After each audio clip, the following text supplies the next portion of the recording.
This is Samuel Spade. Now, what can I do for you, Mr. Cairo? I'm trying to recover ornament that, shall we say, has been mislaid. Está começando o primeiro episódio para valer do podcast Cinematógrafo Delirante. Eu sou Milena Azevedo. E eu sou Gisele Basso. E o que a gente vai trazer nesse episódio inicial, Milena? Gisele, nós percebemos que quando o pessoal fala sobre o filme noir, geralmente começa com a criação do termo pelos franceses em 1946. Pois é, isso causa muita confusão e leva algumas pessoas a achar que o noir só começou depois da Segunda Guerra. É, exatamente. Então, por isso, para a gente entender melhor como se deu essa nova forma de fazer cinema nos Estados Unidos entre as décadas de 1940 e 1950, nós precisamos falar sobre as mudanças sociopolíticas e econômicas pelas quais passaram os Estados Unidos entre as décadas de 1920 e 1950. Porque quando a gente põe as coisas no contexto, entende melhor as fases diferentes do noir, né? Com certeza. Então, como dizia uma vez, senta que lá vem a história. Então, bora lá. Pessoal, é óbvio que eu vou falar aqui de 30 anos, né, de história. Então, eu vou tentar pegar só os fatos, os pontos mais importantes que interessam aqui para a gente, tá certo? Eu não vou fazer uma aula de história em poucos minutos, né? Porque seria até impossível e injusto. Então, eu só quero que vocês lembrem comigo que, após a Primeira Guerra Mundial, os Estados Unidos vivenciaram um período de euforia, mas uma euforia muito grande. Por quê? Porque eles voltaram a ser uma economia muito, muito promissora, certo? Então, estavam produzindo bastante e estavam consumindo bastante também. E esse lance aí, né, de produção, o boom de produção foi muito grande e a festa também, tá? Então, na década de 20, os Estados Unidos eles realmente viveram o sonho americano. Tinha bolo para todo mundo comer, até para os bandidos. Por que para os bandidos? Porque a partir de 1920, o governo federal decretou a lei seca, e isso foi colocado na Constituição, viu, dos Estados Unidos. Então, era proibido fabricar, transportar e comercializar toda e qualquer bebida alcoólica. Mas é óbvio, né, que como é que as pessoas iam ficar sem o seu copinho, né? Então, nesse período, os gangsters, os mafiosos, eles lavaram a burra, como a gente fala aqui em Natal. Olha, foi muita grana mesmo, tá? Eles começaram a fabricar bebidas artesanais e também eles traziam de forma clandestina bebidas alcoólicas, muitas vezes do Canadá para os Estados Unidos. E a criatividade, se hoje em dia a criatividade do pessoal que comercializa drogas é alta, lá naquele tempo, nos anos 20, também era alta, viu? Uma das formas de o pessoal fazer esse comércio ilegal de bebidas era justamente através daquelas caixas de papel que vinha para jornal, para revista. Então, eles pegavam aquelas caixas com aquelas bobinas enormes e colocavam ali algumas bobinas de papel, mas muitas garrafas ali de uísque. Então, a festa estava grande, era muita diversão, né? Aí, gente, chegou um momento que as empresas se descontrolaram. Elas começaram a produzir em excesso. E a gente sabe que em economia, quando a oferta é muito grande e a demanda não consegue acompanhar, a gente tem aí um desequilíbrio, né? Então, aqueles anos ali, que na década de 20 foi batizado de os barulhentos anos 20, ali em 1929 as coisas desmoronam, porque acontece a tão falada quebra da Bolsa de Nova York. E os Estados Unidos entram num período que ficou conhecido como a Grande Depressão, que começa em 1929 e vai até o início da Segunda Guerra Mundial, por volta de 1939, certo? Mesmo quando o Roosevelt ele assume, ele vai criar o New Deal, mas, né, a gente sabe que com uma economia tão fragilizada, tão lá no fundo do buraco como ficou a economia norte-americana, não era do dia para a noite que as coisas iam se consertar. Então, esse período da Grande Depressão foi um período realmente muito triste, porque o que era o sonho americano virou o pesadelo americano. As pessoas começaram a perder a esperança no futuro, e um pessimismo muito grande, um fatalismo, porque, ora, do dia para a noite, muitas empresas fecham, as pessoas perdem seus empregos, elas não vão ter direito como se alimentar, não vão ter mais como pagar os aluguéis de suas casas, né? Então, por isso que nesse momento vão ser construídos aqueles que vão ser conhecidos como os cortiços, que são aqueles conjuntos de apartamentos, de prédios, com vários apartamentos por andar e entupido de gente, tá? Porque o aluguel era muito barato. E claro que ainda existia pessoas tipo Seu Madruga que tentavam burlar ali, né? Tentavam ver se não pagavam o aluguel, se escondiam, né, no dia de pagar o aluguel. Então, sem essa perspectiva de futuro, sem emprego, e se você tem aí uma família para sustentar, o que é que você vai pensar? Ora, eu vou precisar furtar alguma coisa ali. Então começam pequenos crimes.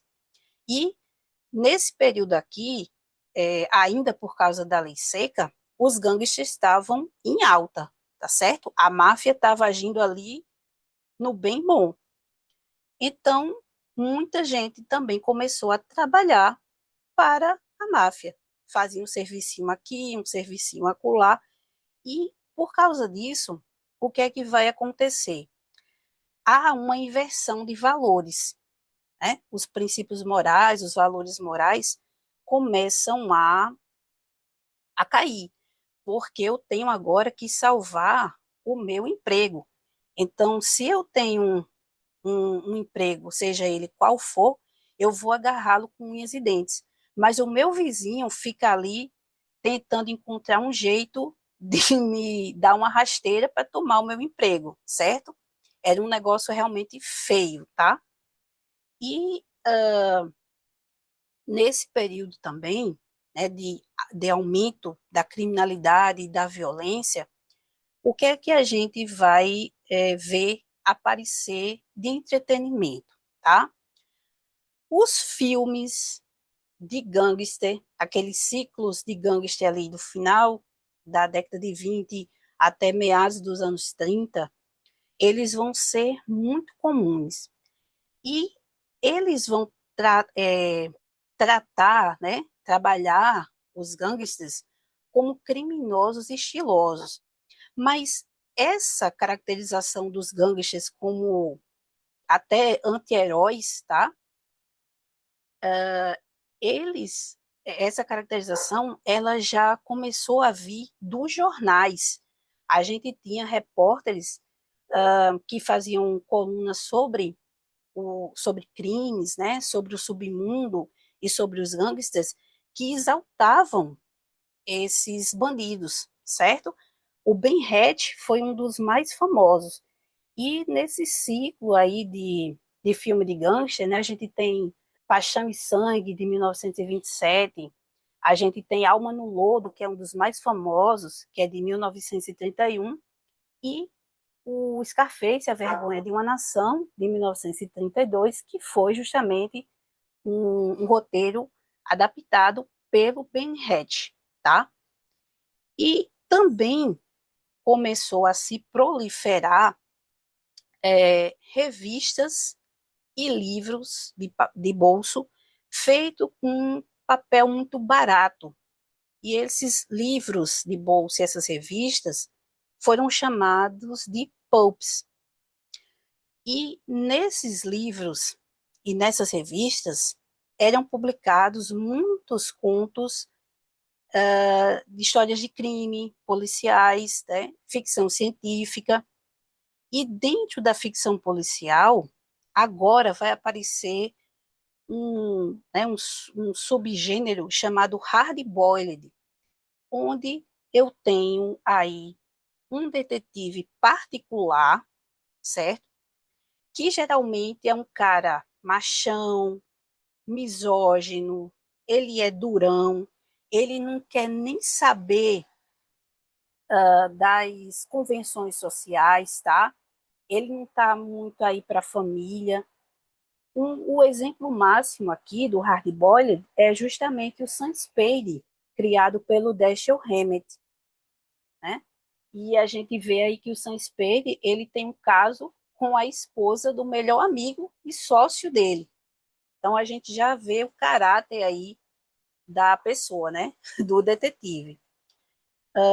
Então, pessoal, esse novo detetive que vai começar a surgir aqui a partir dos anos 1920, ele é um detetive que vai ser completamente diferente daqueles detetives ali do século XIX, tipo Auguste Dupin, Sherlock Holmes, que eram detetives que utilizavam muito da ciência, tá? Eles eram extremamente racionais, lógicos, utilizavam a dedução para encontrar o bandido.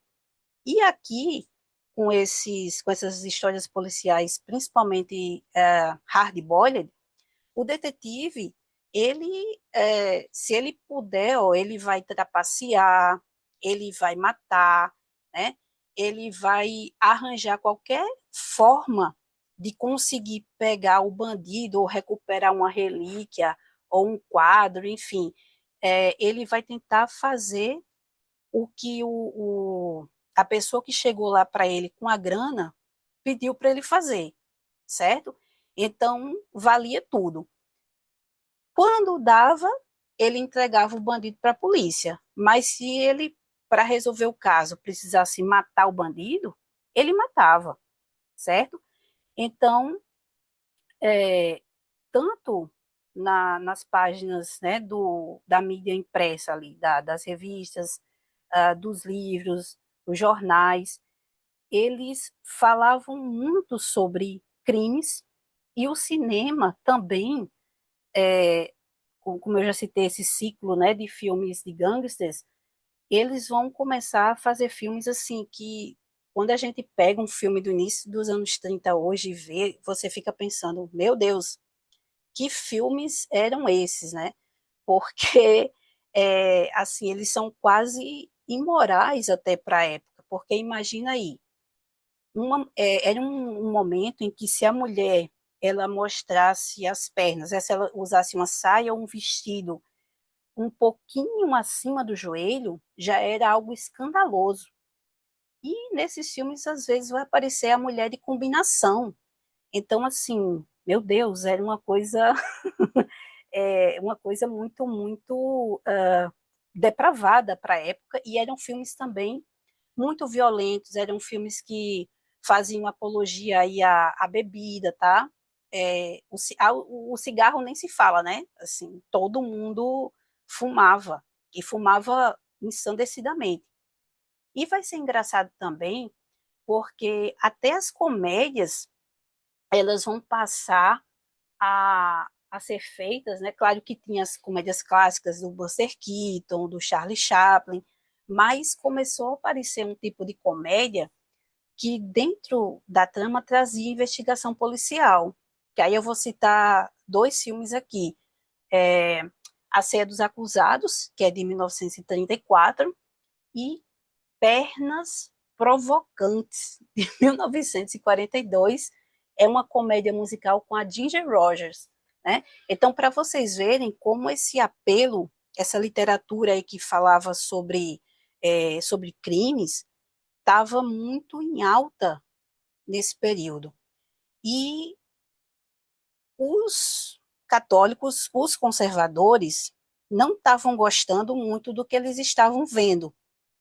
Então, Gisele, conta aí para gente o que é que foi que o pessoal fez, né, os pauzinhos que eles mexeram para tentar moralizar o cinema. Bom, Milena, para tentar moralizar o cinema, eles inventaram o Código Reis e começaram a censurar tudo. Devagar, então. O nome oficial era Código de Produção de Filmes, mas o que pegou mesmo foi o apelido, que é Código Reis. Reis com H-A-Y-S. Esse código foi criado para monitorar o conteúdo dos filmes, com a desculpa de que tinha acontecido uns escândalos em Hollywood entre o final da década de 10 e o início da década de 20, isso que tu já tinha comentado. E aí, em 22, foi criada uma organização chamada MPPDA. É uma sigla para Organização de Produtores e Distribuidores de Filmes da América. Quem foi chamado para ser o chefe dessa organização? Um cara que se chamava Will Reis. E é por isso que o código ganhou o apelido de Código Reis. Mas aí a gente se pergunta, né, Milena, quem era o Reis? Era um ator? Era um diretor? Era um produtor? Era um dono de estúdio? Era alguém que varria os estúdios, que servia cafezinho, que fazia xerox dos roteiros? Não, Milena. O Will Reis não tinha nada a ver com cinema, nem com teatro, nem com espetáculos, nem com nada disso. Will Reis tinha sido diretor dos Correios e chefe de uma campanha eleitoral. Aí ele ganhou esse cargo e o código foi sendo elaborado. Um código, então, para controlar um pouquinho, censurar um pouco os filmes. Levou alguns anos para ele ficar pronto e esse código entrou em vigor mesmo no dia 1º de julho de 34. E claro que essa organização do código tinha uma porção de gente trabalhando. O chefe de administração, que é, vamos dizer assim, o chefe da censura mesmo, era um jornalista que se chamava Joseph Brin. Quando a gente assiste um filme assim um pouquinho mais antigo, seguidamente aparece bem no comecinho um cartaz, às vezes com o nome do filme escrito à mão, com um aviso de que o filme foi aprovado para o tal público com o número tal. E como a gente comentou no piloto, né, Milena, somos crianças dos anos 80 que viam essa papeleta na programação da TV brasileira, né? Uma coisa parecida com isso. Para quem viu aquela papeleta que aparecia na TV brasileira, uma coisinha parecida com essa. Quando vocês assistirem um filme um pouquinho mais antigo, prestem atenção que às vezes aparece ainda esse cartaz no comecinho. Enquanto o código era preparado, em 33 foi criado então um outro órgão de censura. Sim, porque um não bastava, né? Esse outro órgão se chamava pomposamente, atenção, Legião Nacional da Decência. A Legião da Decência era uma organização católica que classificava a adequação moral dos filmes para os católicos. Mas não era algo exclusivamente católico, porque ela era aceita também pelos não católicos. E a Legião da Decência pegava pesado. Alguém lembra aí de Cinema Paradiso, do padre aquele que assistia os filmes antes de todo mundo e tocava um sininho para avisar o Alfredo que tinha uns pedaços dos filmes que deviam ser cortados. Tirava os beijos, lembra que ele tirava os beijos? Tirava tudo que ele achasse que fosse indecente? Pois é. Só que o padre do Cinema Paradiso era fazia o trabalho com os filmes que já tinham chegado naquela cidadezinha.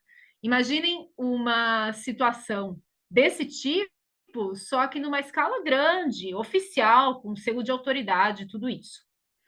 Isso nos anos 30, então 33, 34. Depois veio a Segunda Guerra e em 44 foi criado um outro órgão, uma sigla bem grande, MPAPAI. O nome era Aliança do Cinema pela Preservação dos Ideais Americanos. Tempo de guerra, né? País em guerra, qualquer país sempre vai aproveitar o cinema, o rádio, a TV, o jornal, tudo para fazer propaganda a seu favor contra o inimigo. Essa aliança pela preservação dos ideais americanos marcava em cima mesmo e ameaçava, olha só, fazer piquete contra certos filmes que eles achavam que eram contra o país, subversivos, comunistas, falavam de questões sociais, estragavam a imagem dos Estados Unidos, falavam mal das políticas do país.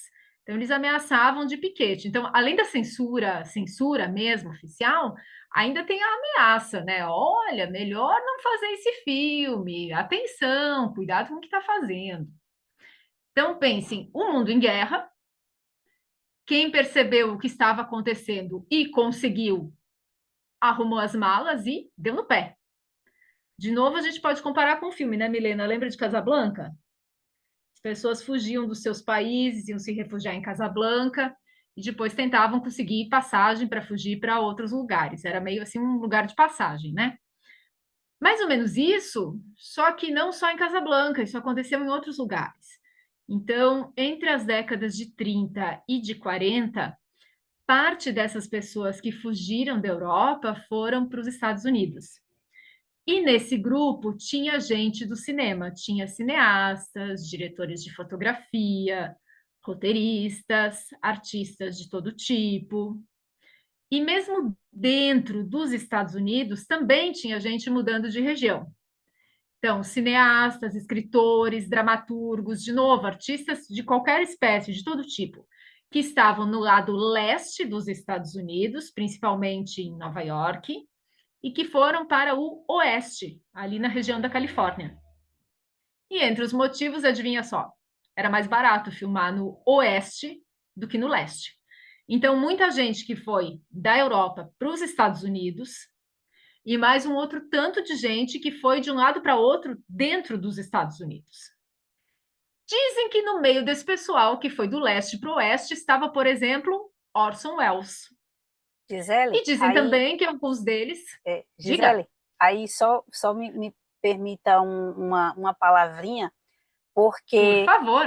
sabe quem foi que o Orson Welles trouxe ali junto com ele? Quem? Ninguém menos do que o Bernard Herrmann. Olha ali. E o Bernard Herrmann vai revolucionar as trilhas sonoras de Hollywood, né? Ele quebra com aquela coisa bem... aquelas trilhas mais românticas, romantizadas, né? Ele vai quebrar, principalmente a gente sabe aí com a grande parceria com o Alfred Hitchcock, né? Então, assim, o Welles, ele vem, claro, primeiro para fazer teatro, e ele traz o Bernard Herrmann, que em primeiro momento vai participar do rádio. O Welles ele vem fazer teatro e também programas de rádio, e o Herrmann vai trabalhar inicialmente no rádio e depois no cinema. É interessante porque às vezes a gente não atina o nome da pessoa, né? Mas quando se comenta, uma grande parceria com o Hitchcock, nossa, a vida da pessoa muda, né? Às vezes a gente não conhece todo mundo pelo nome, mas é muito interessante isso. E, de novo, né? O Orson Welles conhece alguém, que conhece alguém, que conhece alguém, e assim vai aquela caravana de gente mudando de um lado para o outro, levando companheiros de trabalho, amigos, né? Além desses, então, dizem também que alguns deles foram e formaram um grupo em Hollywood para lutar por coisas como as causas trabalhistas, contra o fascismo, talvez porque eles viram o que já estava se armando na Europa. E dizem também que alguns deles conseguiriam, então, fazer uns filmes diferentes do que se fazia na época. Pouco provável, né, Milena, que um grupo de pessoas tenha acordado numa segunda-feira e tenha combinado, tá, agora a gente vai fazer um filme desse jeito aqui e não mais do jeito que os outros estavam fazendo até agora. Não é assim. Mas gente diferente, vinda de outros lugares, sempre vê coisas diferentes e tinha muita gente chegando e vendo coisa diferente. E talvez é por isso que foram saindo filmes diferentes também. Uma teoria é que foi assim que nasceu o filme noir. Uns diretores que faziam filmes na Europa foram para os Estados Unidos fazer uns filmes assim com muita sombra, que às vezes é até difícil distinguir os atores na cena, umas histórias meio sombrias, do tipo que todo mundo tem culpa, ninguém é totalmente bom, umas histórias que não tinham final feliz. Só que a gente não tem como assistir tudo que foi feito. Então fica meio difícil ficar brigando para saber quem foi o primeiro que fez um filme do jeito tal. Mas tem um filme que se chama O Homem dos Olhos Esbugalhados, que foi lançado em agosto de 40, feito por um diretor chamado Boris Ingster. E há quem ache que esse é o primeiro filme no ar. A história começa com um repórter que vai testemunhar no tribunal. Ele é testemunha-chave para acusar um homem de assassinato. Esse homem é condenado, mas o repórter fica com aquilo na cabeça. Meu Deus, será que eu acusei o homem certo? E não. Porque ninguém trabalha direito, a polícia não trabalha direito, a justiça não trabalha direito. Esse filme é todo muito escuro, é cheio de persianas, é cheio de cenas dentro de casa, assim, numa escadaria. Eu gostei. O título original é O Estranho do Terceiro Andar.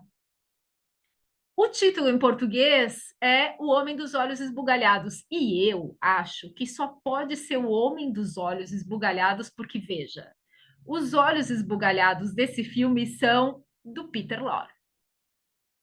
Aí, em outubro de 41, saiu um outro filme, que se chama Relíquia Macabra, também é conhecido como O Falcão Maltês. Foi feito por um diretor estreante na época, o John Huston. E há quem ache que esse é que é o primeiro filme no ar. O Relíquia Macabra é a história de uma perseguição. São vários bandidos, tem homens, tem mulheres, e tem um detetive particular, e todo mundo está perseguindo a mesma coisa, a estátua de um falcão maltês. E adivinhem só, não é a polícia que vai dar conta de resolver tudo, porque no Relíquia Macabra tem o detetive esse dos livros que tu tinha comentado, né, Milena? Sim, com certeza, o nosso adorado Sam Spade. O cara que pode se dar o luxo de não ser nem da polícia, então ele não precisa seguir as regras da polícia, porque ele não é um policial oficial, ele é só um detetive particular. Mas ele também não é bandido, mas para lidar com aqueles bandidos, às vezes é mais fácil não seguir o que a polícia seguiria. Então ele é uma coisa assim bastante nebulosa. Ele não é um bandido, ele é um detetive, afinal de contas, que precisa resolver a história, mas ele não precisa seguir tudo aquilo que um policial teria que seguir. Exatamente, né? Então, Dashiell Hammett e Raymond Chandler vão mostrar para a gente esses detetivezinhos aí bem emblemáticos do noir, não é? E Gisele, como você já abriu aí, né, a questão da Segunda Guerra, vai ser muito importante aí a gente lembrar que, assim, o jornal, ele trazia a notícia, né, as pessoas liam, os programas de rádio informavam também, só que nessa época ainda não tinha televisão, certo? E aí, como é que as pessoas sabiam o que é que estava se passando lá na Europa? Era através dos cinejornais, que eram espécies de compilados, eram, vamos dizer, documentários, né, compilados sobre, sei lá, olha, a semana da guerra lá na Europa. Então, eles faziam uns vídeos, né, e esses vídeos mostravam realmente as agruras da guerra. Mulher morrendo, criança morrendo, bombas sendo jogadas. Era muito cruel. Então, aquele público lá da década de 1920, que já estava, né, bem ali familiarizado com a violência, eles levaram um choque de realidade muito profundo com esses cinejornais. E a violência meio que ficou ali, estava tudo em casa, entendeu? Assim, era violência nos gangsters, era violência por causa da guerra, né, nas telas do cinema, porque antes de passar os filmes, passavam esses cinejornais aí. Então, o povo já estava ali, né, já gostava de ler histórias de crime, aí tinha violência nas ruas, tinha violência da guerra, tá? E as pessoas foram gostando. E Hollywood começou a ver que esses contos, essas novelas, esses romances pulps, eles agradavam as pessoas. Muita gente lia.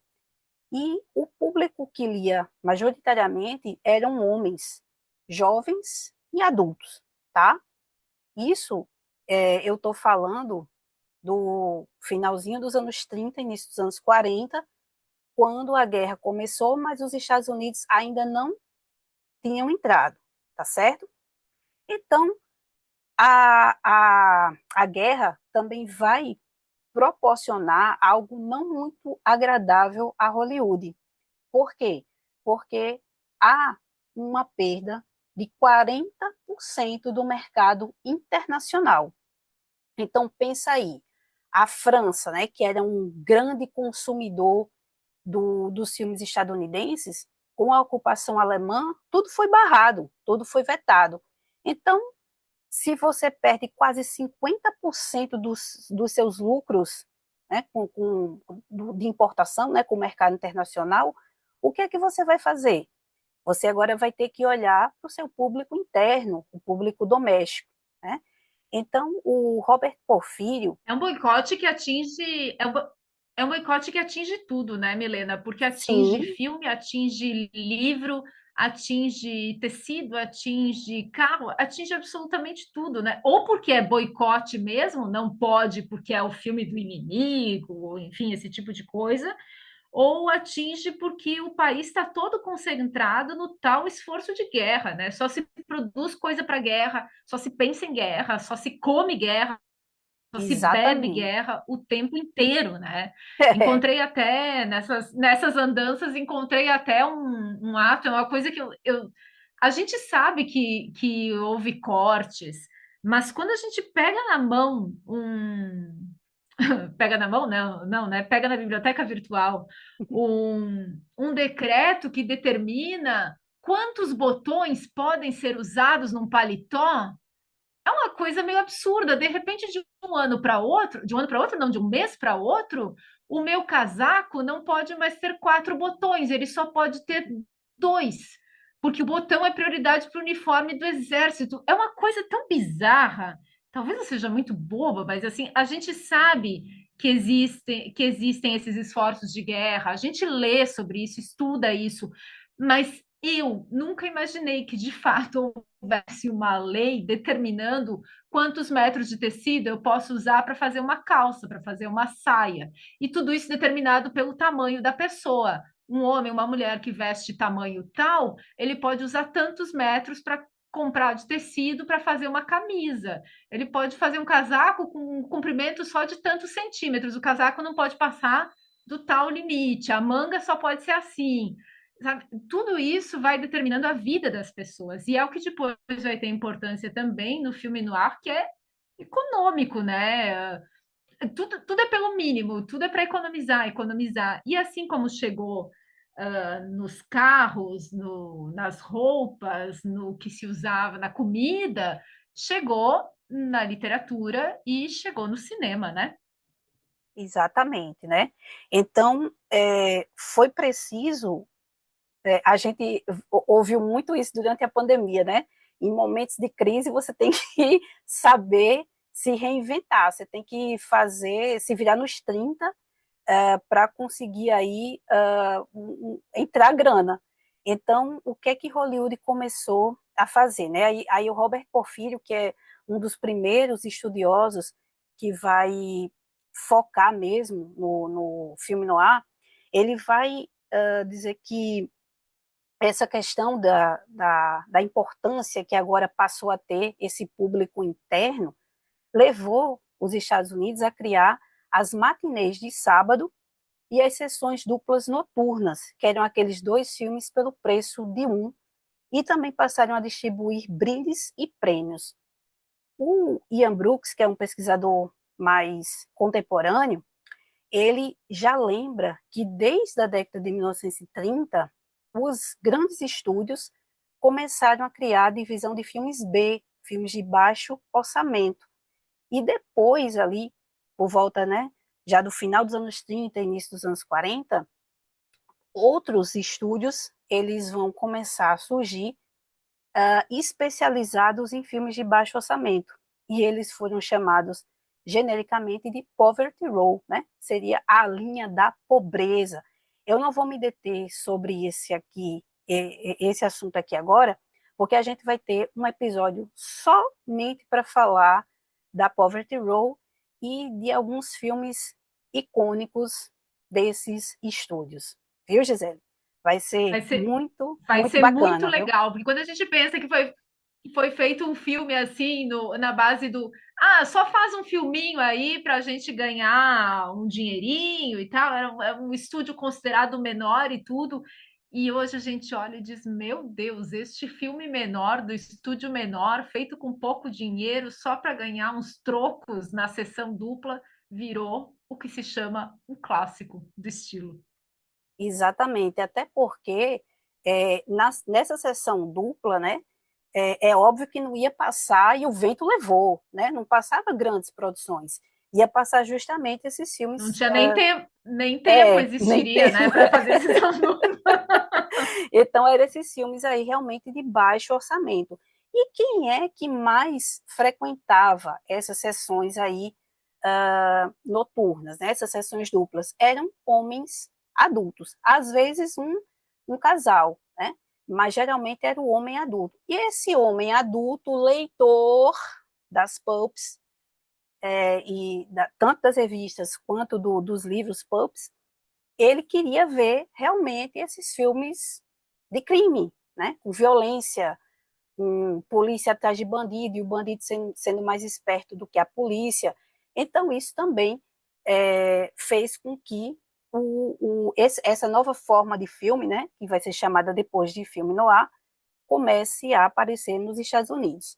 Agora, vamos falar de quando os Estados Unidos entraram na guerra, que Gisele já adiantou.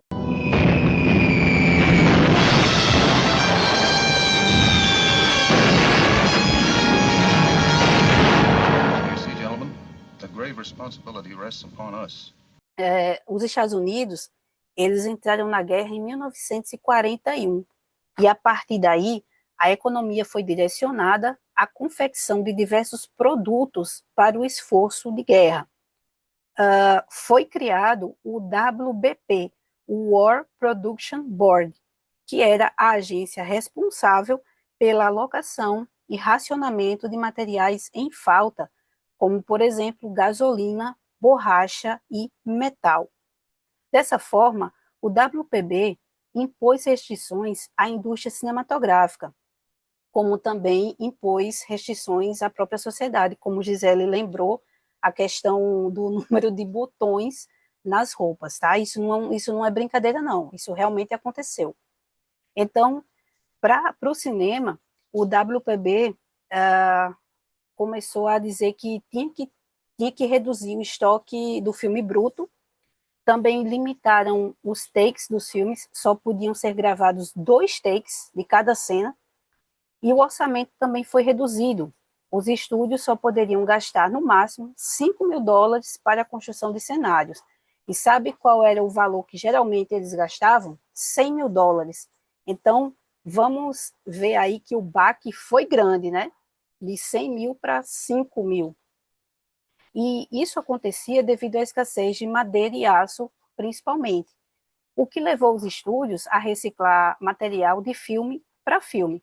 E claro que isso vai beneficiar o noir, pois a iluminação discreta em baixo contraste não deixava ver muito do cenário ao fundo, né? E com o tempo, as filmagens nos estúdios foram passando para filmagens em locação. Essas filmagens em locação, por sua vez, elas sofriam influência dos cinejornais, que mostravam imagens reais da guerra com extrema violência, certo? E aí, pessoal, a gente, lembrando, né, que o foco aqui agora era o mercado interno, então, enquanto os homens estavam ainda dentro dos Estados Unidos, tudo beleza, estava tendo a guerra, mas os Estados Unidos não tinham entrado, essas sessões duplas, o foco era o homem adulto, né? Só que quando os homens foram lutar lá no front, quem é que vai ser o grande público que o cinema vai focar? Vão ser as mulheres. Até porque dentro do esforço de guerra, as mulheres passaram a ser convocadas a trabalhar, tá?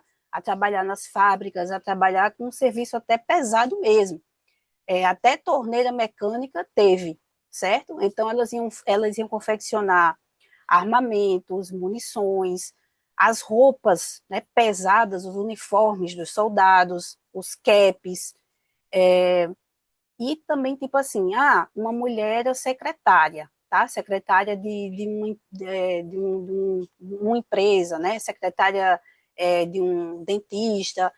Essa mulher, que era secretária de um diretor, digamos assim, de uma empresa, nesse momento agora a gente vai precisar de uma gerente, de uma subgerente. Então, esses cargos grandes, que eram exclusivos dos homens, as mulheres passaram a ocupar. Então, as mulheres elas estavam conquistando pela primeira vez aí uma liberdade e uma independência financeira. E também pela primeira vez a gente vai ter na sociedade um momento de equilíbrio ali dos gêneros, tá? Só que aí, sim, eu tenho que dizer também que no esforço de guerra, primeiramente, só as solteiras foram convocadas, depois as donas de casa, as mulheres mais velhas, né? E só quem escapou de ser convocado, digamos assim, eram aquelas mulheres que, por algum motivo, os maridos não foram à guerra, não foram lutar na Europa, e também aquelas que tinham dado luz recente, porque elas tinham que ficar em casa cuidando do bebezinho, certo?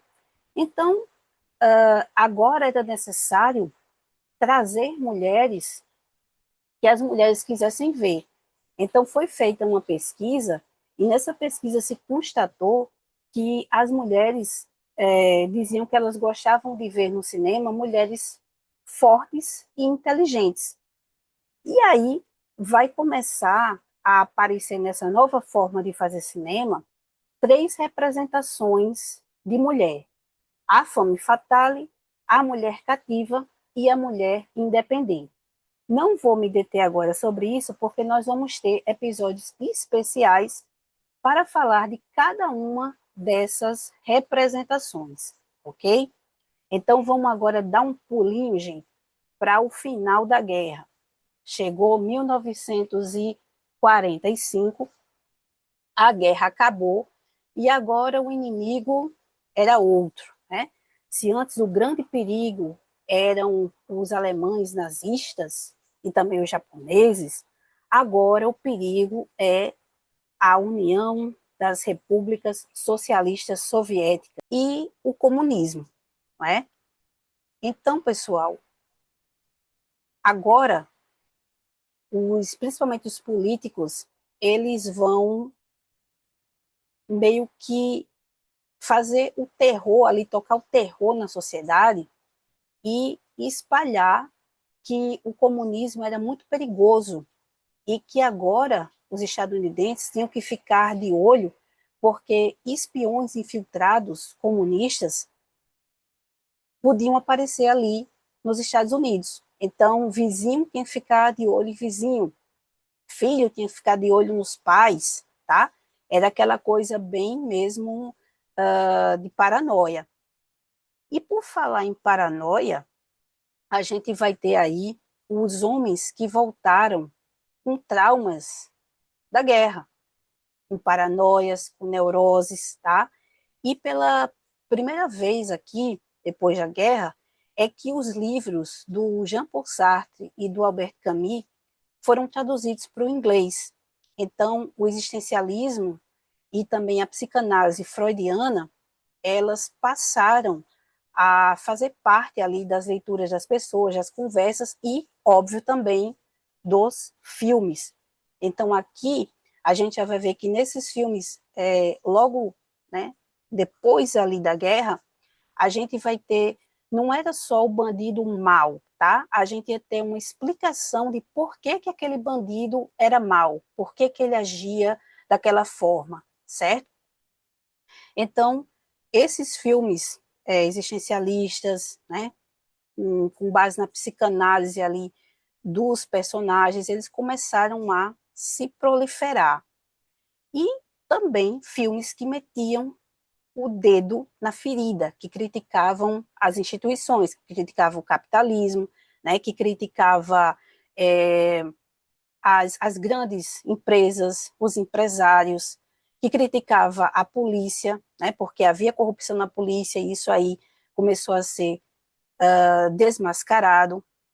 Mas o lance do comunismo começou assim a ficar tão presente, tão marcante, e principalmente em Hollywood, né, que estava fazendo esses filmes considerados subversivos, que em 1947 foram organizadas as primeiras audiências do RUAC, que era o Comitê da Câmara sobre Atividades Anti-Americanas, certo? Então, essas reuniões, elas foram realizadas em Washington, e o pessoal começou a chamar, né, a convocar, a intimar várias pessoas que trabalhavam na indústria do cinema, certo? E duas perguntas eram as perguntas capciosas, as perguntas mais especiais que esse pessoal fazia. Qual eram essas perguntas? Você é um comunista? Você conhece algum comunista? E alguns desses, digamos assim, né, trabalhadores ali do cinema que foram intimados a depor, eles se negaram a responder a essas duas perguntas.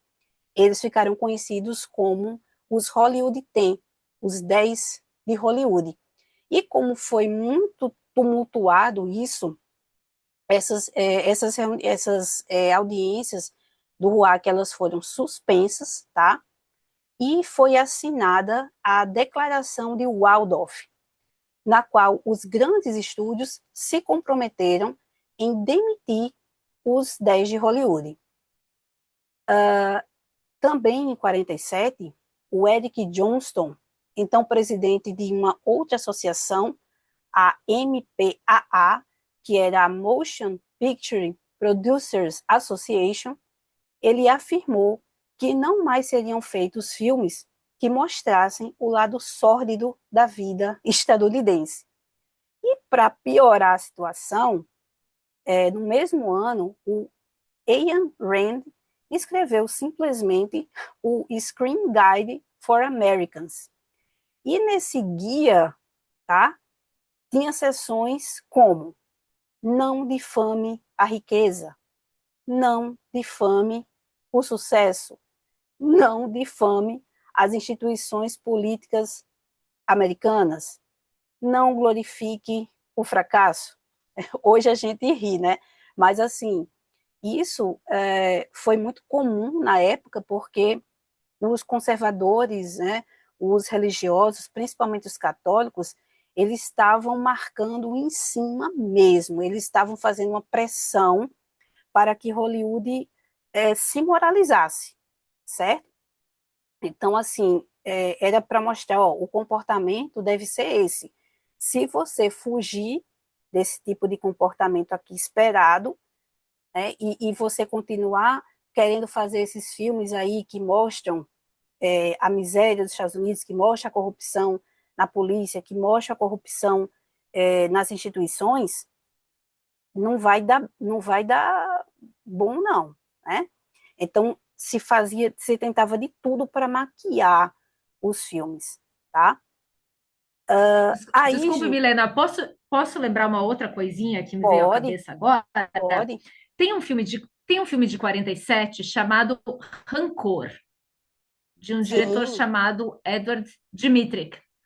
E Rancor me chamou muito a atenção porque ele é de 47, que é mais ou menos essa época que a gente está comentando agora. E ele é um filme em que começa com um crime, um homem é morto, e aí se começa a caçar o assassino disso.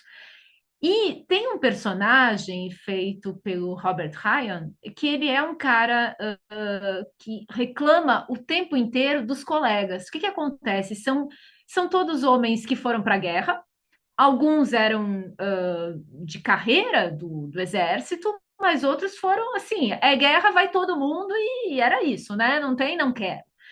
E ele passa o filme inteiro esperneando, porque eu acho que é essa palavra, ele esperneia em demasia, reclamando que vocês, esse bando de civis que não sabiam nem ir para uma guerra, a gente teve que treinar vocês, olha só. Então, assim, na hora do esforço de guerra, vai todo mundo, porque a gente precisa de gente. Precisa de gente, precisa de mais, vai todo mundo. Vão as mulheres para o esforço de guerra trabalhar, vão os homens para a guerra mesmo, para o fronte de batalha, para morrer pelo país. Na hora de chamar para a guerra, todo mundo conta, todo mundo é importante. Quando acaba, começa uma briguinha que aparece nesse filme, uma picuinha, dentro das próprias forças, o pessoal de carreira do exército brigando com o pessoal de carreira da polícia para ver quem é mais competente, porque vocês são só civis com um uniformezinho de policial, nós é que somos os verdadeiros militares defensores da pátria, vocês são só civis que ganharam o nosso uniforme e não mereceram usar o nosso uniforme em período de guerra, mas na verdade vocês são um lixo. A picuinha e a briga dentro das próprias forças, né? Todo mundo querendo mostrar que eu é que sou o verdadeiro poder, eu é que defendi a pátria. E me chamou muita atenção esse filme, assim, é uma briga ali dentro, sabe? O tal esforço de guerra, todo mundo junto, vamos lá, vamos ganhar isso, se desfaz, né? Nesse pós-guerra, né? Que também sim, agora essas pessoas precisam trabalhar, né? E aí vão trabalhar aonde agora que acabou a guerra, né? exatamente, né? Não, isso vai acontecer muito, Gisele, e por causa, se a gente voltar ali para a Grande Depressão, né? Essa coisa do coletivo, né? Vamos unir as forças, que voltou, isso era antes da Grande Depressão e depois volta durante o esforço de guerra. Mas depois da guerra, volta a acontecer o que acontecia durante a Grande Depressão. Que mané é esse negócio de coletivo, né? Que mané é esse negócio de Isso. altruísmo? É um negócio aqui, sou eu, entendeu? Eu tenho que olhar por mim, porque se eu não olhar por mim, ninguém vai olhar, não, entendeu? Então, aquela coisa do Aham. coletivo, da solidariedade, vai, ó, puf, o espaço, né? Como você lembrou aí, eu adoro esse filme também, há uma disputa para dizer assim, eu sou melhor do que você, eu fiz mais do que você, eu mereço um destaque aqui na sociedade, eu mereço voltar e ter trabalho, ter minha família inteira aqui de braços abertos, com muito amor, esperando por mim, né? Um negócio assim que assim a gente dá até vontade de rir, né? Mas E isso são pessoas que voltaram também, além da preocupação econômica, financeira, porque é necessário sobreviver de alguma maneira agora, né? Além de tudo isso, também a gente que voltou destruída, a cabeça voltou destruída também, né? Assim, gente com problemas físicos, sem saber, gente que perdeu amigos, que perdeu família.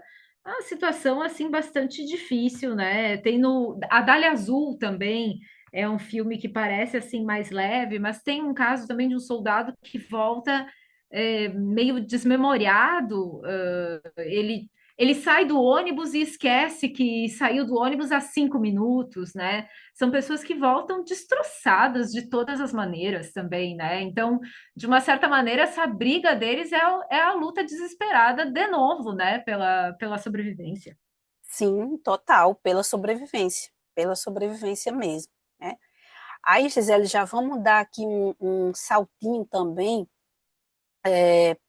que a gente vai marcar, né, que é um outro momento do Noir, que é a partir da década de 1950, porque agora aqui, tá, já acabou a guerra, os Estados Unidos voltam aí a entrar num boom econômico, tá?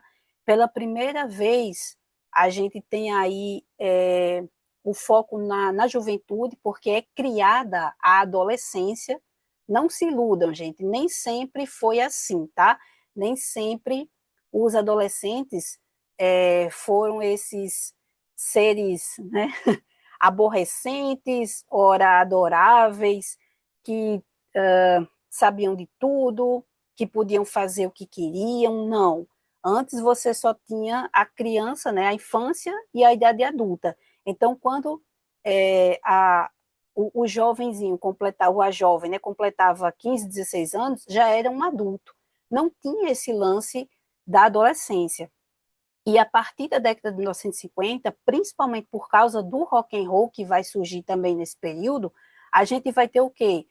Uma forma de existir. O adolescente ele vai ter a sua música própria, a sua roupa própria, as suas gírias, os seus penteados, tá?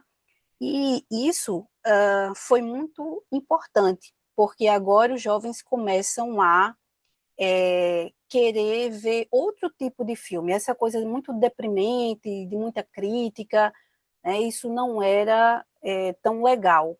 Aí eu me lembro agora, fazendo uma ponte com a contemporaneidade, né, era tipo assim, tirem a política dos meus filmes, né? A gente quer filme de surf e rock and roll, é isso que a gente quer. A gente quer Elvis lá cantando e dançando pra gente, né? E é Chega de interessante. gente morrendo na tela, né, Milena? Chega desse negócio aí, vamos ver uns romances, vamos ver umas coisinhas, chega desse cansaço. Sabe que nesse mergulho por revistas antigas, eu encontrei um artigo de uma revista francesa que o título era exatamente isso. Era Estamos cansados desses filmes tristes ou alguma coisa parecida, assim. É exatamente isso. Chega, né? Chega de tanta miséria. É aquilo. Eu já vejo miséria da janela da minha casa, não preciso ver também no cinema, né? Pois é, né? Foram mais de 10 anos, né? Só com filmes assim. Claro que outros filmes foram feitos, mas os filmes que mais bombavam eram justamente os filmes noir. E o que vai acontecer aqui, a partir também da década de 50, por causa da Guerra da Coreia, né? Que ela ocorre entre 1950 e 1953, que mais uma vez aí os homens eles são convocados a lutar pelo seu país, que não era nem os Estados Unidos, como eles se metem em tudo, né? Eles se metem nas brigas dos outros. Então, assim, vá lutar para ajudar os Estados Unidos a ajudar aquele país que ele tem um interesse econômico ali por trás. Então, por causa da Guerra da Coreia, houve aquela retomada à caça aos comunistas, certo? Aqui no início da década de 50 também o senador Joseph McCarthy, ele vai instaurar a caça às bruxas, né? Então, assim, a caça às bruxas era a caça aos comunistas, a ameaça vermelha. A gente vai ter o Edgar Hoover também marcando em cima com o FBI, grampeando muitos telefones, né? Fazendo muitas investigações ocultas. E essa paranoia toda com os comunistas fez com que as audiências do RUAC fossem retomadas em 1951. E a partir daí é criada a famigerada lista negra. Então, quem primeiro ocupou aí os nomezinhos, né, dessa lista negra foram aqueles 10 de Hollywood, e depois mais de 200 nomes foram incorporados a essa listinha tão cândida, né, que fez com que muitos profissionais perdessem empregos, e alguns até optassem por não querer, né, participar aí das audiências, depor nas audiências, e foram se autoexilar na Europa, tá? E, infelizmente, alguns diretores, por muita pressão do RUAC, eles eles delataram seus colegas, né? A gente não pode julgar hoje, não julguem Elia Kazan, por favor, tá, gente? Não julguem, porque foi um período, assim, muito conturbado, porque ou você entregava o seu colega, o seu amigo, ou você sofria as consequências. Então, foi muito complexo. E teve gente que delatou e depois ficou assim, morrendo de culpa, tá? E nesse período aqui também vai acontecer uma coisa muito interessante, né? O Humphrey Bogart, ele no início ele tinha apoiado os Hollywood Ten e depois ele volta atrás. Aí, olha, muita gente cai em cima do Bogart, muita gente mesmo, tá?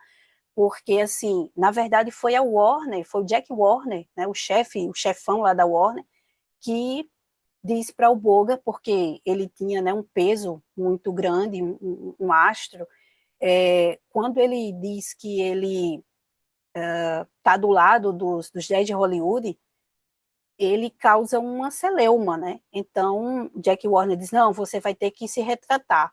E aí o Boga dá uma entrevista dizendo que ele não era comunista, que ele não conhecia nenhum comunista, quase aquela coisa assim, tá? Se vier um comunista na minha frente, eu mato, sabe? Foi muito desagradável.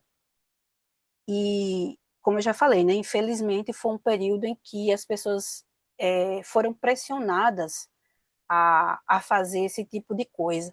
Mas é também muito interessante porque é um período em que tem essas pessoas que vão aceitar fazer isso, né? A gente não pode julgar, mas aí a gente vai ter um Samuel Fuller da vida, vai ter uma Aida Lupino, que metem o dedo na ferida mesmo, né? Fazem filmes com temas bastante polêmicos e não querem nem saber, chutam o pau da barraca para valer. E também, Gisele, o que é E, que e aconteceu mais aqui, né? atingiu profissionais de várias áreas também, né? A gente às vezes Sim, tem na cabeça os nomes dos diretores ou dos atores, mas atingiu gente de várias áreas também, né? Roteiristas, muita gente atingida. sim, foram muitos profissionais, né? Roteiristas na maioria, né? Foram roteiristas e cineastas, mas também teve aquele pessoal, como você fala, o chão de fábrica, né? Assim, teve montadores, operadores de áudio, muita gente, foram mais de 200 nomes, gente, nessa lista negra. Era muita gente, né? E Gisele, o que é que dois fatos muito importantes que aconteceram, né, aí em meados da década de 1950. Quais foram eles? Juntando tudo isso, esse noir tardio, essas audiências, os filmes vão modificando um tanto, e de repente, Milena, a polícia nos filmes ela vai ficando assim mais esperta, porque muito dos filmes no ar se deve ao fato de que a polícia do filme no ar ela era meio inepta, até porque normalmente o grande resolvedor de casos do filme no ar era o detetive particular, nos casos de filmes de detetive, né, que também não eram todos, mas a polícia era meio bobinha, um tanto corrupta, dependendo do filme. E agora vem então uma necessidade de dizer que a polícia funciona, que as instituições estão ali para proteger as pessoas. Então, isso vai modificar também um tanto do filme noir, esse noir mais tardio, assim, com um pouco mais de importância para a polícia. E a outra coisa que muda também tem a ver com essas comissões, de novo, esse vai e vem de gente, uns diretores que voltam para filmar na Europa, uns porque voltam mesmo, porque afinal de contas a guerra acaba, eles foram convidados, havia incentivo financeiro também para se retomar a indústria de cinema em alguns países da Europa, outros porque foram acusados de serem contra os Estados Unidos, acharam melhor sair do país. Beleza, pessoal? Então, muito obrigada aí a todos vocês que escutaram esse programa é bem histórico, né, esse episódio bem histórico, porque a contextualização se fez e se faz necessária, e a gente ainda tem muitas coisinhas, né, muitas teorias também para falar aí no próximo episódio, não é, Gisele? É isso aí, para destrinchar de onde raio saiu, afinal de contas, esse termo filme no ar. Que agora a gente já sabe, né, Milena? Não começou depois da Segunda Guerra, não foi motivado pela Segunda Guerra, já estava lá quando a guerra começou, já estava se organizando esse movimento, enfim. Vamos descobrir então o que é o filme no ar, de onde veio esse termo. Exatamente. Então, até o próximo episódio. Até!